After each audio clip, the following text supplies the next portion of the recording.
Hi everyone, स्वागत है आपका एक नई क्लास में। आज मैं आपको पढ़ाऊंगा आर्टिकल्स। तो आर्टिकल्स क्या होता है, आर्टिकल्स का क्या यूज है और इसको कैसे आइडेंटिफाई की जाती है, इन सभी चीजों के बारे में आज हम लोग इस वीडियो में सीखेंगे। और ये क्लास आप लोग के लिए बिल्कुल कंप्लीट चैप्टर होने वाला है और ये बहुत ही ज्यादा इंपॉर्टेंट क्लास है आप लोगों के लिए। तो मैं आपसे रिक्वेस्ट करूंगा कि आप लोग इस क्लास को बिल्कुल भी मिस मत करें और बिल्कुल भी स्किप मत करें। तो चलिए बिना टाइम को वेस्ट किए हम लोग इस क्लास को स्टार्ट करते हैं। पहले बात करते हैं कि आर्टिकल आखिर होता क्या है, यानी आर्टिकल का असल काम क्या है, या फिर हम लोग आर्टिकल का इस्तेमाल इंग्लिश में आखिर क्यों करते हैं।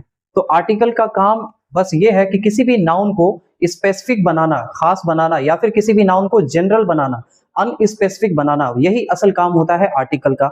और आर्टिकल में तीन चीज आते हैं, एक होता है ए, एन और द, यानी तीन चीज इसमें शामिल होता है, जिसमें ए और एन कहते हैं इंडिफिनाइट आर्टिकल्स और द होता है डिफिनाइट आर्टिकल। ठीक है, तो चलिए बात करते हैं कि ए और एन का इस्तेमाल कैसे होता है। तो देखिए, ए और एन का इस्तेमाल हम लोग या तो वॉवेल साउंड से पहले करते हैं या तो कॉन्सोनेंट साउंड से पहले करते हैं, और ये सिंगुलर काउंटेबल नाउन के लिए ही इस्तेमाल होता है। और दो का इस्तेमाल क्यों होता है वो तो मैंने आपको बता ही दिया है। दो का इस्तेमाल किसी भी स्पेसिफिक या फिर पार्टिकुलर चीजों के लिए होता है। तो आई होप आपको यहां तक तो कोई दिक्कत नहीं होगी। ठीक है, अब बात करते हैं इनडिफिनाइट आर्टिकल्स के बारे में, यानी कि ए और एन, इसका इस्तेमाल किसके साथ होता है। तो इसका इस्तेमाल सिंगुलर काउंटेबल नाउन के साथ होता है, यानी सिंगल चीजों के साथ ही इस्तेमाल होगा, सिंगल नाउन के साथ ही। जैसे मान लीजिए boy, a cat, a girl, तो इसी तरह से हम लोग कोई एक चीज के लिए इस्तेमाल करेंगे। और एन जो आर्टिकल है उसका इस्तेमाल किसी भी वर्ड से अगर पहला लेटर उसका वॉवेल है, यानी ए, ई, आई, ओ, यू है, तब उसका इस्तेमाल एन से होगा। इस लेटर से कोई मतलब नहीं है कि इसमें क्या लिखा हुआ है, ए लिखा हुआ है, ई लिखा हुआ है, आई लिखा हुआ है, या ओ या फिर यू, इससे कोई लेना देना नहीं है। मतलब बस इसका आवाज, इसका जो साउंड है ना, वो ज्यादा मैटर करता है। इसका जो साउंड है ये ज्यादा मैटर करता है। मान लीजिए ए साउंड, ए, ई, आई, ओ और ओ, यू से यू आवाज जो निकलती है ना वो कॉन्सोनेंट कहलाती है, लेकिन यू से अगर ओ वाली आवाज निकलेगी तब वो वोवेल साउंड कहलाएगी, और इसी से पहले एन का प्रयोग करते हैं। और देख लीजिए इसका रूल क्या है, it is about sound not spelling, मतलब ये बस साउंड से मैटर करता है, स्पेलिंग से कोई मैटर नहीं करता कि क्या लिखा हुआ है, ए, ई, आई, ओ, यू। जरूरी नहीं कि ए, ई, आई, ओ, यू से पहले एन ही लगे। चलिए इस्तेमाल कैसे करते हैं आर्टिकल ए को, तो पहले उसको सीख लेते हैं। तो आर्टिकल ए का इस्तेमाल हमेशा कॉन्सोनेंट साउंड से पहले होता है। कोई व्यंजन स्वर होता है ना, व्यंजन ध्वनि, उससे पहले हम लोग इसका इस्तेमाल करते हैं। जैसे मान लीजिए अ बॉय मतलब दुनिया का कोई भी लड़का हो सकता है। अ बॉय ये कोई स्पेसिफिक लड़का नहीं है, खास लड़का नहीं है, एक आम सा लड़का है जो कि दुनिया में कोई लड़का हो सकता है, उसी में से एक लड़का। अ बॉय, यानी इसका जो ब साउंड है ना, बॉय से ब, ये कॉन्सोनेंट है, यानी बी से ब साउंड निकला, इसलिए हमने ए का प्रयोग किया। उसी तरह से अ कंप्यूटर कोई भी कंप्यूटर, कोई खास कंप्यूटर नहीं है, कंप्यूटर यानी सी से क की आवाज निकली, क computer, a computer. A university, यहाँ पे यू तो है, या ये तो एक वोवेल लेटर है ना, ए, ई, आई, ओ, यू हमने पढ़ा था, उसी में से यू है, लेकिन हमारा साउंड क्या निकल रहा है, यू। यूनिवर्सिटी आ रहा है, इसलिए हम लोगों ने ए का प्रयोग किया है।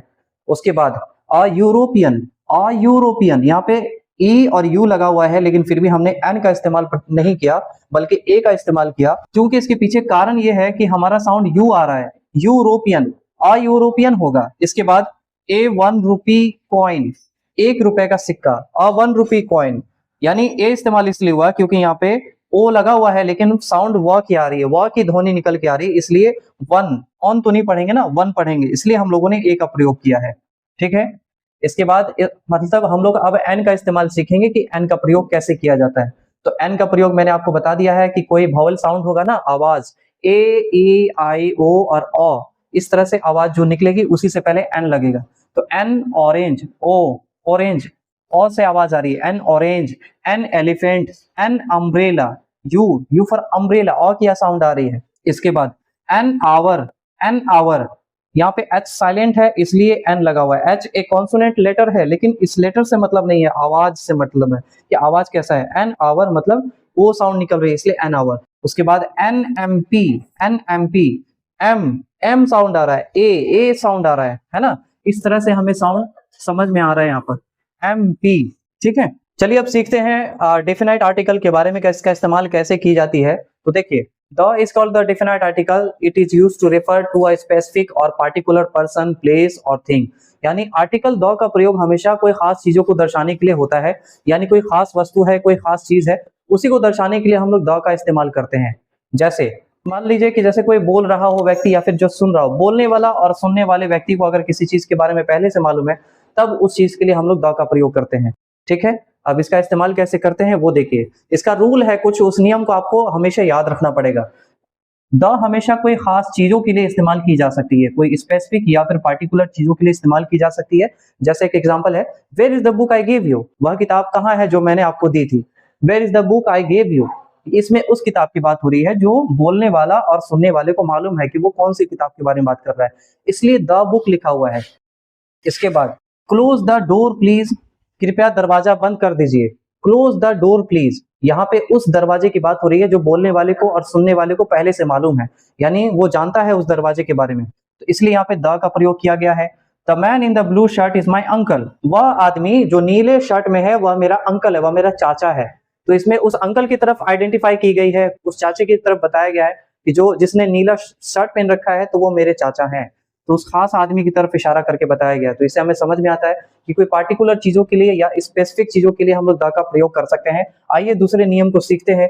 दूसरा नियम हमारा कहता है कि अगर कोई यूनिवर्सल ऑब्जेक्ट है, कोई यूनिक ऑब्जेक्ट है ना, कोई इकलौता है, कोई यूनिक बहुत ही कीमती कोई बड़ा ऑब्जेक्ट है, उसके लिए हम लोग द का प्रयोग आराम से कर सकते हैं। जैसे द सन, यानी सूरज के लिए हम लोग द सन, बहुत बड़ी चीज है सूरज, the sun rises in the east. अब यहाँ देखिए, लुक एट द मून, चांद की तरफ देखो, यानी चांद तो एक ही है ना, तो चांद की तरफ इशारा करके बता रहा है कि चांद की तरफ देखो। तो एक बहुत बड़ी चीज है, एक बहुत यूनिवर्सल चीज है, तो इसलिए हम लोगों ने मून से पहले द का प्रयोग किया। इसके बाद we live on the earth, हम लोग पृथ्वी पर रहते हैं, तो अर्थ की तरफ बताया जा रहा है कि द अर्थ एक खास चीज है, एक खास ऑब्जेक्ट है, बहुत ही ह्यूज ऑब्जेक्ट है, इसलिए द अर्थ इस्तेमाल किया गया है। अब पढ़ते हैं अगले नियम के बारे में कि द तब भी इस्तेमाल होगा जब कोई सुपरलेटिव एडजेक्टिव इस्तेमाल हो रहा होगा, यानी सुपरलेटिव एडजेक्टिव से पहले भी द का प्रयोग किया जा सकता है। जैसे he is the best student in the class, वह क्लास में सबसे अच्छा छात्र है, वह क्लास में सबसे अच्छा विद्यार्थी है। यहाँ पे बेस्ट लिखा हुआ है, एक सुपरलेटिव एडजेक्टिव माना जाता है, गुड, बेटर, उसके बाद बेस्ट, उसी बेस्ट से पहले द आएगा। He is the best student in the class.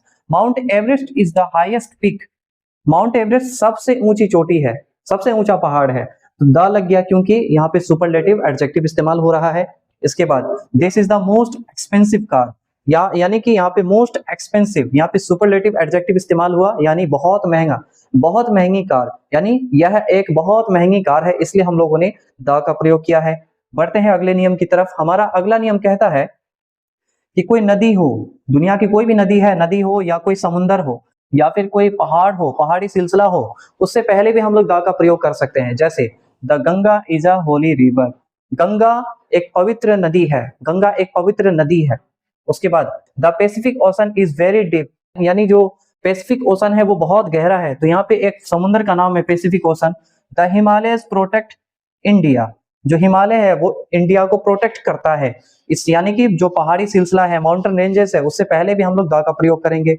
अगला नियम कहता है कि कोई खास किताब, कोई खास पाक किताब, यानी कोई पवित्र ग्रंथ या फिर कोई अखबार या फिर कोई मशहूर बिल्डिंग, यानी कोई मशहूर बड़ी बड़ी बिल्डिंग जो कि बहुत ज्यादा फेमस है, उससे पहले भी हम लोग द का प्रयोग कर सकते हैं। जैसे the Quran, the Bible, the Ramayan, the Times of India एक अखबार का नाम है, द ताजमहल एक फेमस बिल्डिंग है, इस 7 अजूबों में से एक है, 7 वंडर्स में से एक है, तो इन सबसे पहले हम लोगों ने द का प्रयोग किया है। इसके बाद नेक्स्ट हम लोग रूल सीखते हैं। अगला रूल हमारा कहता है कोई भी म्यूजिकल इंस्ट्रूमेंट से पहले हम लोग द का प्रयोग कर सकते हैं, कोई भी खास जो मतलब आवाज निकालने वाली, जो संगीत में प्रयोग होने वाला जो भी इंस्ट्रूमेंट है, हम लोग उससे पहले द का प्रयोग कर सकते हैं। He plays the guitar very well, वह अच्छा गिटार बजाता है, तो गिटार से पहले द का प्रयोग किया गया। इसके बाद can you play the piano, क्या आप पियानो बजा सकते हैं, तो यहाँ पे पियानो से पहले द का प्रयोग किया गया क्योंकि सभी क्या है, म्यूजिकल इंस्ट्रूमेंट्स है, इन सभी से आवाज निकलती है, संगीत की आवाज निकलती है। She is learning the flute, वह बांसुरी बजाना सीख रही है। She is learning the flute, यहाँ पे द लग गया क्योंकि ये सभी म्यूजिकल इंस्ट्रूमेंट है। आई होप आपको यहाँ तक तो कोई दिक्कत नहीं होगी। अब बढ़ते हैं अगले नियम की तरफ। अब हम लोग वह नियम सीखेंगे जहां पे हमें आर्टिकल का प्रयोग नहीं करना है, जहां पे ए एन या फिर द का प्रयोग हमें नहीं करना है। ठीक है, वो कौन से नियम है तो देख लीजिए। सबसे पहला नियम है कि कोई प्रॉपर नाउन है ना, कोई खास नाम है, कोई लोगों के खास नाम के पहले भी हम लोग ए एन या फिर द नहीं लगा सकते हैं। जैसे ए राहुल नहीं, ए अमन नहीं, मोहन नहीं, बस राहुल कहेंगे। राहुल, अमन, मोहन, हंजला, असद, इस तरह के नाम से पहले कुछ भी इस्तेमाल नहीं करना है, बस ये नाम ही लिखना है, कोई आर्टिकल इस्तेमाल नहीं होगा। इसी को कहा जाता है जीरो आर्टिकल, यानी इंग्लिश में ग्रामर में हम लोग कहते हैं इसको omission ऑफ आर्टिकल्स, इसे शॉर्ट फॉर्म में जीरो आर्टिकल कहा जाता है, यानी ग्रामर का वह कंडीशन, वह मतलब एक कंडीशन कहते हैं जिसमें हम लोग आर्टिकल का इस्तेमाल नहीं कर सकते। इसके बाद बात करते हैं कंट्रीज या फिर सिटीज। कोई देश के नाम से पहले, कोई जगह, कोई शहर के नाम से पहले भी हम लोग द का इस्तेमाल नहीं कर सकते। The India, the America, the London नहीं इस्तेमाल कर सकते, सिवाय उसके जिससे पहले यूनाइटेड आता हो, जैसे यूनाइटेड स्टेट्स ऑफ अमेरिका यानी यूएसए, इससे पहले हम लोग द का इस्तेमाल कर सकते हैं। इसके बाद डेज एंड मंथ्स, कोई दिन या फिर महीना के नाम से पहले द का इस्तेमाल नहीं कर सकते हम लोग। संडे, वेडनेसडे, जून, अक्टूबर, सैटरडे, इन सबसे पहले द का प्रयोग नहीं होगा। ठीक है, ये वो नियम थे। इसके बाद हमारा अगला नियम कहता है, कोई लैंग्वेज है ना, कोई भी खास भाषाएं जो बोली जाती हैं पूरी दुनिया में, उनसे पहले भी द का प्रयोग नहीं होगा। जैसे द इंग्लिश कभी नहीं होगा, बस इंग्लिश होगा। द हिंदी नहीं होगा, हिंदी होगा। Sanskrit, Arabic, French, Urdu, Spanish, Bengali, ये सब भाषा से पहले द का प्रयोग आपको नहीं करना है। कोई मतलब कोई खास मील है जो हम लोग खाते हैं एक समय, तो वो उससे पहले भी द का प्रयोग नहीं होगा। जैसे द ब्रेकफास्ट नहीं होता है, बस ओनली ब्रेकफास्ट होता है।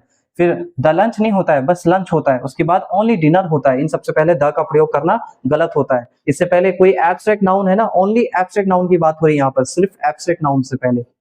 अगर एब्स्ट्रैक्ट नाउन अगर किसी खास चीजों से रिलेटेड करता है, अगर वो रिलेट है, संबंध रखता है, तब उससे पहले द का इस्तेमाल होगा। लेकिन कहीं पे अगर ओनली एब्स्ट्रैक्ट नाउन की बात हो रही है तो उससे पहले आप द नहीं लगाएंगे। जैसे honesty is the best policy, यहाँ पे the honesty is the best policy नहीं होगा, बस honesty is the best policy होगा। ये कहते हैं ना, लव इज ब्लाइंड, प्यार अंधा होता है। द लव इज ब्लाइंड नहीं होगा, बस लव इज ब्लाइंड होगा। ठीक है, आई होप आपको यहाँ तक तो कोई दिक्कत नहीं होगी।